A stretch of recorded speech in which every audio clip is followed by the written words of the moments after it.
I had a saying from about 16 years of age, and I used to say that when anything goes wrong, you ride the torpedo to the end of the tube. Translated, don't look behind you, what's happened, learn from it, and keep going one way.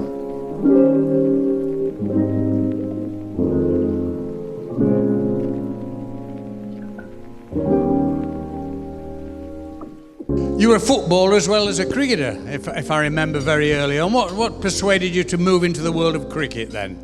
Because I was bloody awful at football. No, I actually got Bert Head, Crystal Palace, back in the day, and he was very keen to sign me. And I came down to see my parents, saw my mum and dad, and I went for a walk around the garden, and when he left, I said to my dad, "What do you reckon?" He said, "Son, you're a much better cricketer." Thank you, Dad. I listened for once, and thank God I did. Otherwise, I'd still be with Scunthorpe in the National League North. And why Somerset? You know, born miles away from Somerset and probably lives miles away from Somerset. Where did Somerset come into it? Well, because my father was in the Navy, and he was based in Londonderry, or Derry, in Northern Ireland at the height of the Troubles. And when the wives were about to give birth, then they sent her over to Heswall in Cheshire, a nursing home, and then 3 months later you go back to Northern Ireland, and then my father came out of the Navy and went to Westland Helicopters down in Yeovil, and from the age of about 18 months, that's where I was. So I didn't really care where I was brought up, to be honest, because I don't remember any of that. But my father was quite clever. Didn't run in the family, but he was quite clever. And he actually his job was when a helicopter crashed, they got all the pieces, took it to this big warehouse in Yeovil at Westland Aerodrome, and he decided with his team how and why the aircraft had crashed. So I was around helicopters from the age of about 3, which was pretty, and I can remember that still, getting in the first helicopter. You enjoy yourself in Somerset? I think the answer to that is yes, really, both on and off the field. Well, Viv Richards, a certain bloke, Isaac Vivian Richards, you know, he was probably the luckiest thing and the best thing that ever happened to me. I'd heard about this guy in the Caribbean when I was over there, and then when we came back to the UK, he was playing for Lansdowne in the Northern Somerset League, and I was playing for Yeovil in the South. And I'd heard these great stories about this guy demolishing everybody. And I was doing okay down in the South, up to Lansdowne under 25 match against Glamorgan, Lansdowne Cricket Club in Bath, wander into the dressing room, wanting to meet this guy. There he is, sat in the corner, Viv Richards. I went up to him, I said, "You must be Viv." He said, "You must be Ian." And from that moment on, we just got on extremely well. We won the toss, and I was itching to watch this guy bat because he just smashed it everywhere. Went out there, sat down, first ball of the match, off stump, out the ground. Thank you very much, Viv, that was great entertainment. I go out a few wickets later, get a few runs, and we actually go out to field. We've got a total we can defend if we bowl well. I bowled 4 overs and went none for 48. Not what the captain was wanting. Viv Richards decided to have a bowl. They threw the ball to him. He told him he could bowl. I'll be honest with you, it was utter filth. It came out like this, non-turning off spin.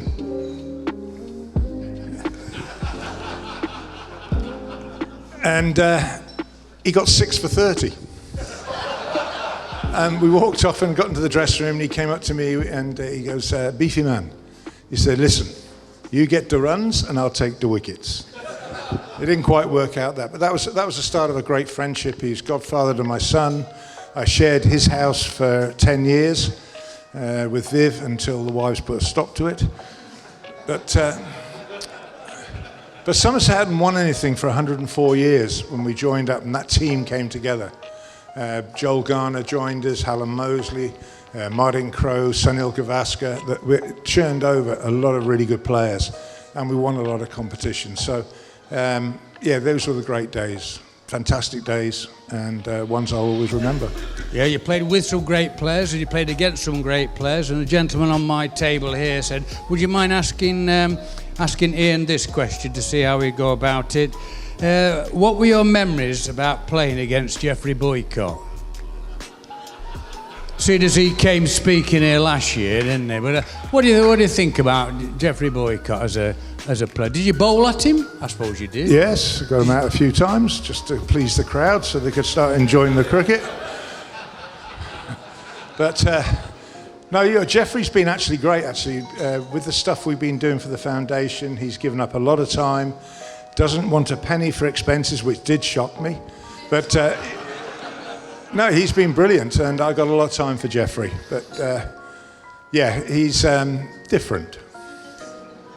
There was, you never found really too much humour on the field with Mr. Boycott, but I can tell you one little instance which disagreed with that, because Derbyshire, who I played with, we went to play against Yorkshire at a place called Barnsley. Right, South Barnsley, mining town. Now, Hoggy's in here somewhere, I don't know where he is. Hoggy will know I'm talking about Barnsley, mining town of Barnsley. Now, we played in an era of what they called uncovered wickets. So, if it rained, they didn't cover the wickets, you just had to play on it. Okay, so they've batted first, 3-day game, Yorkshire have batted first, we're about 20 for 3 overnight, and I'm not out, so that's okay. It's poured with rain overnight. Gone into bat the second day, and the wicket is a nightmare, wet through. And I've gone in and faced the first ball from a fellow called Chris Old. It's pitched on a length, it's gone straight over my head, and David Bairstow, the wicket-keeper, caught it. And as you used to do in those days, I've gone down the pitch with my bat, found where the ball pitched at a hole like that, and I'm knocking the ball to the hole down so I can get it flat, try to get it flat again. As I'm knocking it down, Boycott, a mid-on's going, "Hey! There's blokes working underneath there."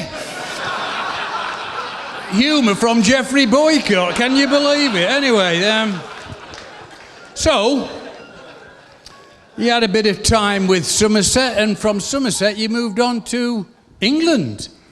How did that occur? You know, was that... I got a few wickets and a few runs. Yeah, and I got picked. But you know, the way we used to find out, and this is my first test match, and I'm driving up playing for Somerset, going to a Sunday League game, and you had to pull into a lay-by at about 5 to 12.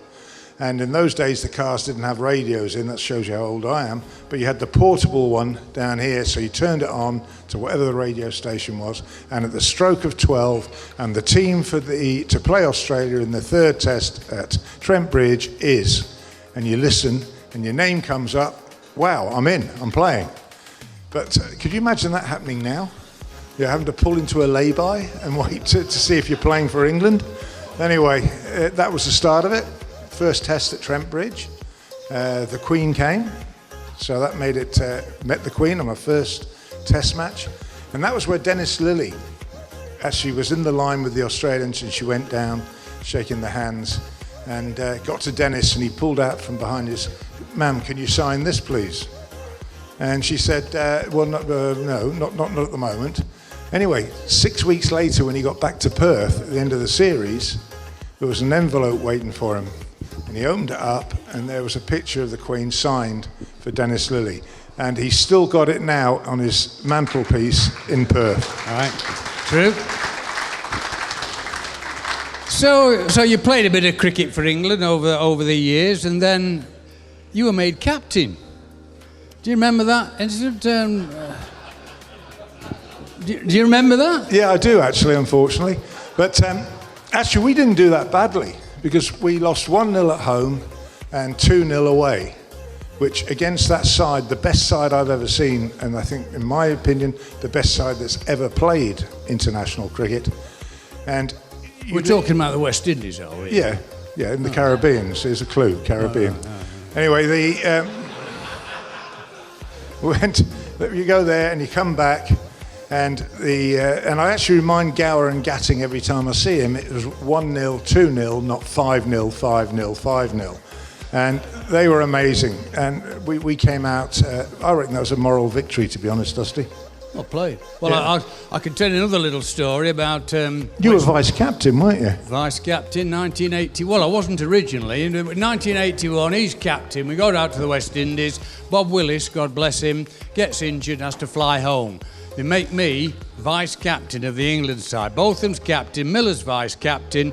We're laid on the beach in Barbados looking out to sea. And laid in between us is this bloke who loves his cricket and he's been there for 4 weeks and is fascinated by this conversation.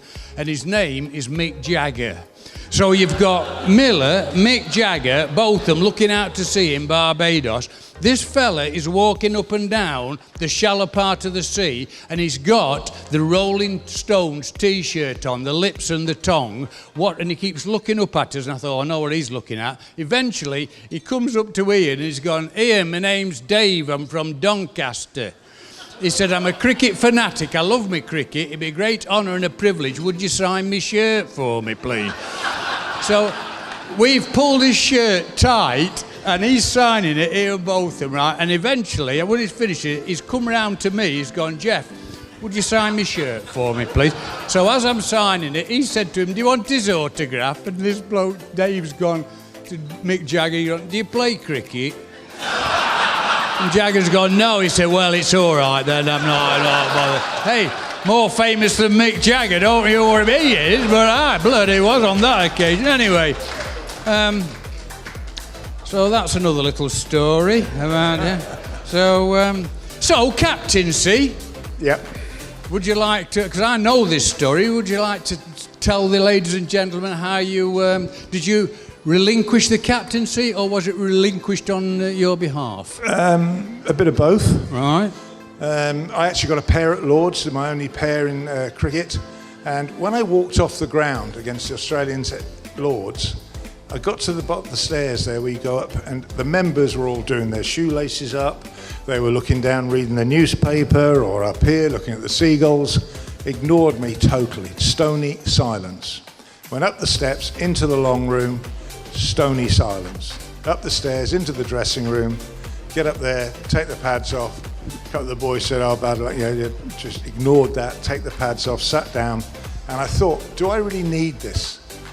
We've just gone 1-0, 2-0 in the Caribbean, and now Alec Bedser, the chairman selectors, in his infinite wisdom, has decided to give me one test at a time in a 5-match series against Australia. It didn't work, it wasn't going to work, so I called Alec Bedser into the dressing room. I said, Chairman, this isn't working. I'm going to resign my position as captain, and I hope you can accept it. And he said, yes, no problems. Off he went. I went to the dressing room, called the boys around. I said, lads, this is what's happened. And with that, the TV in the dressing room, there's Peter West there interviewing Alec Bedser. And he said, Peter West said to me, he said, I understand the captain's resigned. And Alec Bedser said, yes, he has, but I was going to sack him anyway. So Mike Brearley takes over the captaincy. Aye. And we're on our way to Headingley. Tell us about Headingley then, because that's a bit special in your career. I think it's a bit special in everybody's career in the world of cricket. Your 1981 at Headingley, I think. You even got a round of applause for that. Christ almighty. Headingley. Steady on, just a minute. Right. Are you right? Sure? Yeah. So I got up to Headingley. Mike Brearley asked me if I wanted to play. I said, that's the most stupid question you've ever asked me, Breers. Of course I want to play. And the other guy who was almost left out of that test, and his brother's at the back here, and he can back me up on this, Bob Willis was not going to play. And the reason that Bob Willis wasn't going to play, Mike Brearley said to me, do you know what's going on? I said, no. He bowled 40 no balls in the previous test, or near enough. So Breers rang him up and said, why aren't you playing for Warwickshire? He said, I'm with David Brown, and I'm actually trying to sort out the run-up. We've got it right, it's spot on, ready to go. So Breers said, you want to play? He said, of course I want to play, I'm ready. So now Breers tells the chairman that Bob Willis is going to play. Problem then for the selection committee is they send an envelope to the secretary for the player to open the day after their team has been announced. And the team that was announced had Mike Hendrick in it, but they had to intercept the envelope before it got to Mike Hendrick. So then Bob Willis came into the side and bowled 15 overs, 8 for 43, and England win a game that they were never going to win. Yeah. And it was brilliant. He was brilliant. Well, we've got one or two of the lads who played in that kind of era. The rest days, did you rest days in Test cricket? Did you play with? Did you have rest days? They're too young. They don't have them now. But do you remember the rest? Did you enjoy your rest days in Test cricket, or did you enjoy the night before the rest days in Test cricket? This is where bonding comes into it, right? It's team bonding, and you go out, and the Test matches, the proper way was you played Thursday, Friday, Saturday. Then both teams got on the lash, and then you slept it off on Sunday, and you played Monday, Tuesday. Didn't always work out that way, but that was the plan. And I think the worst occasion was at, I'll tell you a story about. He won't tell you the story properly, but it wasn't a rest day. We played against Western Australia at Perth, and Miller and Botham went out on the night of the second day. And we were 41 for 2 overnight. Miller came back in a half-decent state. Botham came back in no state at all, that night. We go to the ground in the morning. Within 2 overs, we are from 42 for 2, 51 for 4, Gower out, Lamb out. Botham goes into bat. I go onto the balcony just to watch this. I thought, this could be very interesting, this. Mike Brearley comes onto, he says, Dusty, what went off? I said, oh, you've got to come and watch this. This could be very interesting. He said, what is going off here? I said, well, it could be interesting. He gets to the middle. Dennis Lilly, who was playing for Western Australia, and there was Rod Marsh, the wicketkeeper. Dennis Lilly said to him, hey, mate, when you come and bat against an Australian team in Australia, it's advisable to bring your bat with you. 12th man had to run on and take him his bat.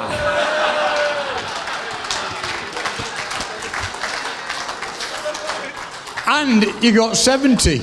Yeah, I did. He got 70 and couldn't see the bloody ball. I don't know how he did it.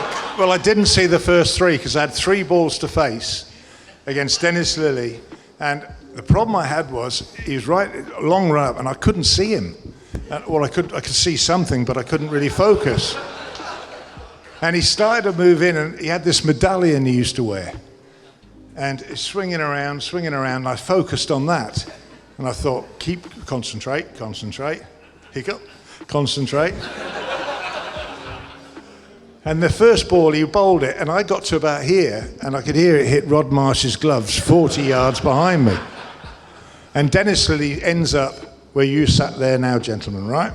He doesn't say a word, just looks at me, sweat, flicks it on the floor, turns round, off to his mark. I'm there, and I'm thinking he's bowling quick. There's no one in front of the wicket. Everyone's behind.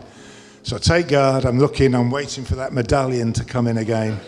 And I pick it up, and it's coming down, and I got to here, and nothing. It went past me, into the gloves.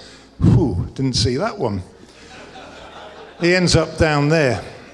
Doesn't say a word, just gets the sweat, flicks it on the floor, turns around, and off he goes. Come on, Beefy, you've got 1 ball to survive. 1 ball. You've got one of the quickest bowlers around on a quick bouncy wicket. Come on, sort it out. That's what I'm saying. Sorting it out was a bit more difficult. So I'm there, and I can see, here he comes, 1 ball to go, and I can see the medallion, and he's getting twinkle, twinkle, and I'm watching, I'm focusing, trying to focus. In he comes. I get to about here, and it's gone, I could feel it flick the ear. Dennis has ended up here, right here in my face. And he gets the sweat, he flicks it down the front of my shirt. He said, Beefy, do me a bloody favour. Hold that bat still, and I'll aim at it. Now that's sledging. But you've got another story, a great story about another Australian quick bowler who Well, that goes back to the rest day, doesn't it? Well, it goes to the rest day, yeah. So in 1977, we were sponsored by JVC, the England team, in Australia. And we'd have Thursday, Friday, Saturday, Sunday off, Monday, Tuesday. Now, we had a big night on the Saturday nights. We were going well in the game, and we're there. And then I get reminded, JVC want us all there tomorrow morning at 9:30 to do some photographs at a shopping mall with a few kids. Okay, we're doing that. Seemed a great idea at 8 o'clock on the Saturday night. At 8 a.m. on the Sunday morning, it wasn't such a good idea. And I've had a few hours, maybe an hour's sleep. Boys come in, throw the tracksuits on, we get on the bus, get to the shopping mall. I'm not feeling over enthusiastic, a little dusty. And I thought if we got to this shopping mall, I could just slip round the back of this pillar and just have a little lean against it, do what we've got to do, and then get back on the bus. This young lad came up to me and pulled the old tracksuit top and said, "G'day, Mr. Botham." He said, "Mate, I want to be a quick bowler. Do you have any advice for me?" I said, "Yeah, go and play tennis or golf." We went back on the bus, got back to the hotel. 1986, England written off, got no chance of victory. First test, Brisbane. Go out there, we get a good start. I go out there, I get a few runs, and there was a guy called Mervyn Hughes making his debut, not his test debut, but his Ashes debut. So comes to the second new ball, Border throws him the ball, says, "Knock that bloody Pom's head off, Merv, go on, get him." And I'm there, and not particularly friendly, Alan, and I'm stood there, and he comes in, pounding in, end of the over, he's gone for 22. Big storm cloud coming in, which happened every afternoon in Queensland at that time of the year. By 4 o'clock, you're running to the dressing rooms, sat on the balcony outside, and I'm there having a cold beer because there's no way you're going to play. The ground is now covered in hailstones and what have you. And Merv Hughes comes out the dressing room door, the Aussie dressing room. He comes up to me, goes, "Well played."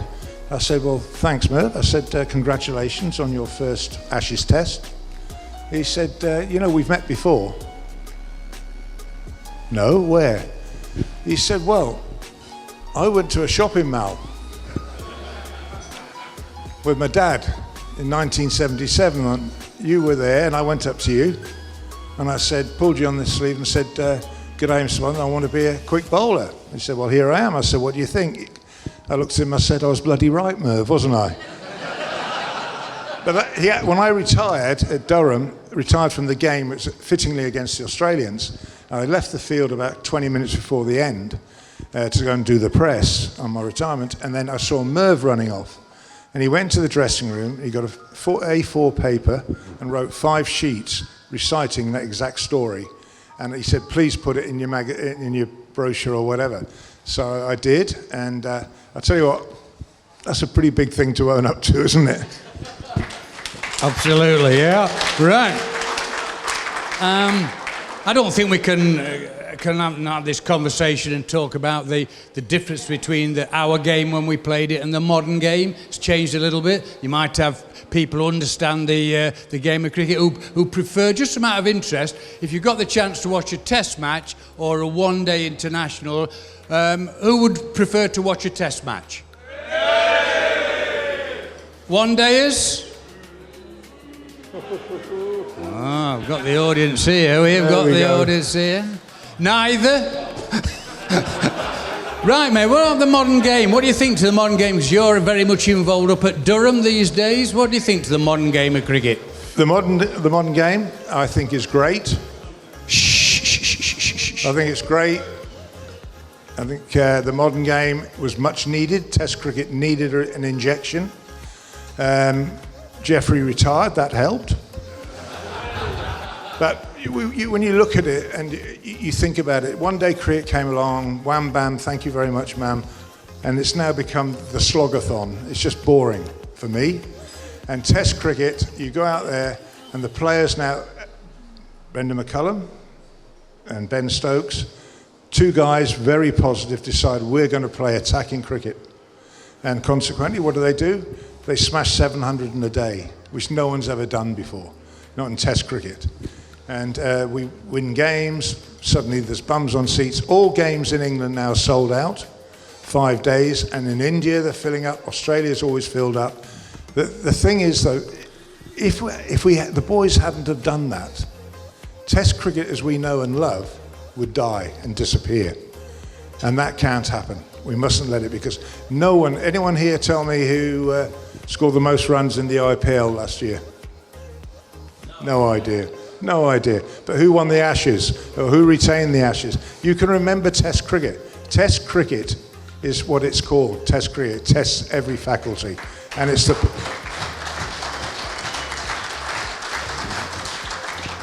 without it, the game will die. So what about the changing room? Is it a different kind of feeling? Is it a different kind of atmosphere? Is it a different kind of authority in the change room? Has that changed at all? No, I don't think so. No, I think it has. All right, where? I'll tell you why I think it does, because the players in the changing room now, and there might be one or two, the older fraternity understand this, as well as the players in the changing room now, you've got a biomechanic, a mental strategist, a psychoanalyst, a dietitian, a physician, a masseur, a strength and conditioning coach, and a lifestyle analyst. Now, when I played the game, or when he played the game, certainly on my occasion, one fella did all that lot. And in my case, he was a semi-skilled chiropodist from Belper. Right? Yeah. You walked in the changing room at Derbyshire and he'd go, "You all right?" "Oh, I've got a few aches." And he'd go, "Aches? Aches become pains, pains become strains, and strains become ruptures. Get on this door." Now I say a door because we were Derbyshire, we ain't got any money. So our physio didn't have a treatment table. He had 3 trestles and put a door on top of it. That's what we had at Derbyshire. Now that doesn't sound very comfortable, but we were lucky because the door that he got had got a cat flap, right? So basically your head went in cat flap and you got a massage. Devon Malcolm used to lay the other way on it, but anyway, that's by the by. Now, what about umpiring, mate? Do you think umpiring's changed? You know, the VAR and all this baloney. You know, are you a favour of that or what? No, it's like football. I'm getting bored with watching VAR, or whatever they call it, DRS or whatever they call it. It's just a nonsense. The whole game stops. Yeah. Get on with it. The referee do his job, and if there's a howler, then let the man intervene and say that you want to have a look at that. But not every tackle, not every time the ball goes, every time there's a goal. You know, you can see it. There's no one's offside. I'm just actually trying to talk cricket here. Yeah, but I am the same with bloody cricket. You have them there, they interfere, they come in. You know, it's. Isn't it fair for the bowler or the batsman to feel that they've got the decision wrong? And that's what I'm saying. It's for the howler not to intervene after every ball. Right. If you get something terribly wrong, then use the technology, but don't use it every ball. Otherwise, you might as well take umpires and referees out. Can I tell another story? Right. Well, no. I'm going to, so listen. This is umpiring in the old days. There's a fella, because some of you might remember him, Nottinghamshire, called Arthur Jepson. Now, he was oblivious to whatever went off in the game. Birds, clouds, scenery, happy. Game, not so bothered, right? And we are playing against Warwickshire in the quarter-finals of the Benson Hedgers. Now, Eddie Barlow was our captain. He was a shrewd man because he'd worked out that Warwickshire knew the pitch at Derby, knew it at Chesterfield, so he played them at Ilkeston. There's no road into Ilkeston ground and there's no road out of it. It's a nightmare, right? And to cut a long story short, we need 3 to win with 3 balls to go. Bob Willis is bowling the last over. Arthur Jepson is umpiring. Bob Willis is charging into bowl at a fellow called Colin Tunnicliffe, who is the number 10 at the other end. I'm non-striker, and I'm focusing, trying to get down that end. And I'm stood there with my back, focusing. Arthur Jepson's there, oblivious. Willis gets to 2 yards from the delivery stride. Arthur Jepson's arm's gone out like that, and he's moved in his way. Bob Willis has gone arse over elbow. He has gone all over the pitch, and Arthur Jepson's turned to me, he's gone, "Hey, what's quickest way to motorway from here?" He could not care a shit about the game and no idea whatsoever. Anyway, I just thought I'd just mention two of them. Right. We'll move away from cricket just for a second. Shh. We're getting towards the end now. Get towards the end. Do you prefer Lord's Cricket Ground or the House of Lords? Which do you prefer, mate? They're a lot friendlier in the House of Lords. Yeah, but no, I think I enjoy it. It's good. It's cool. But cricket is brilliant. Everyone wants to play at Lords, and not many people get a chance to go to the House of Lords. So the best of two worlds. But Lord's Cricket Ground, amazing. The history. You want to be on that honours board, don't you, Dusty?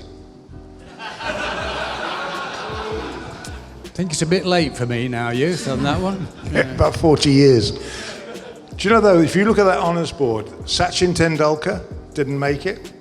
Shane Warne didn't make it. The list of players that didn't make it were quite amazing. And Jeff Miller. And how many times are you on it? Probably about 20, are you? Something like that? Not quite. All right. 18. So you're also now an envoy, are you? An Australian envoy, something now? What does that entail? Trade envoy. Trade envoy. Well, look, I'll tell you how I got the job. I know what it entails. Free flights to Australia. That's what it entails for you. What happened was we were flying down to Australia, and the management group in Australia, we said we'd try and do something for the firefighters. It was when the enormous fires, there was 2,000 kilometre wide, these fires, moving at 40 miles an hour. And these firefighters are out there trying to stop it. So we flew in, got in there, Kath and I arrived at about 6 in the morning, quick shower, back to the golf course, play this golf tournament, which is to raise money for those firefighters. Come to the end, there's about 400 people there. It was a great turnout, all kinds of sportsmen from every sport, athletics, cricket, AFL, rugby union, you name it, they were there. And on the way home, I'm worn out, Cass worn out, we've not slept. We've had a good time, a couple of drinks, into the car, going back to the hotel, and the phone rings, and it's that no caller ID, which I never answer. So I turned it off, put it on the rang straight away again. Kath said, I think you better answer it. So I answered it, and there's this gentleman there said, I am the PA to the Prime Minister. And I'm thinking, yeah, I've just left 400 idiots at dinner, and which one of them's ringing now? And I said, oh, yeah, and put the phone down. It came straight back again at me, and all I could hear in the background was, Beefy, it's Boris, it's real. And I thought, oh, right, okay, sorry, sir, right. And he said, I'd like you to be, would you consider being trade envoy to Australia for England? I said, yeah. I said, why? And he said, well, you speak the language. You've got a couple of convictions. So you're an automatic shoo-in. So that's how it started. But I've been doing it now for 4 or 5 years and thoroughly enjoying it. And yes, I do get my flights paid for, yeah. But you know, not much room in the economy. The finish, right? And when I do these interviews with all the lads, I always ask them the same question, and I'm very interested to know what your answer to this. How would you, what you've achieved in the world of cricket, how would you like to be remembered as a cricketer, as a player? I had a saying from about 16 years of age, and I used to say that when anything goes wrong, you ride the torpedo to the end of the tube. Translated, don't look behind you, what's happened, learn from it and keep going one way. And so something on those lines, but it'd have to be a big plaque to get that lot written in, wouldn't it? So, but no, I the guy that loved playing a great game, and you're an entertainer, and that's what I wanted to be.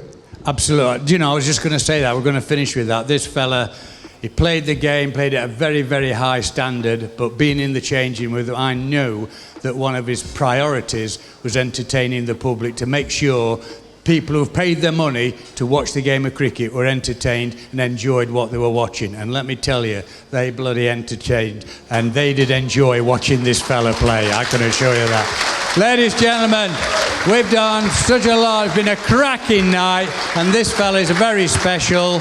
Okay, can I leave you with Lord Ian Terence Botham, the man.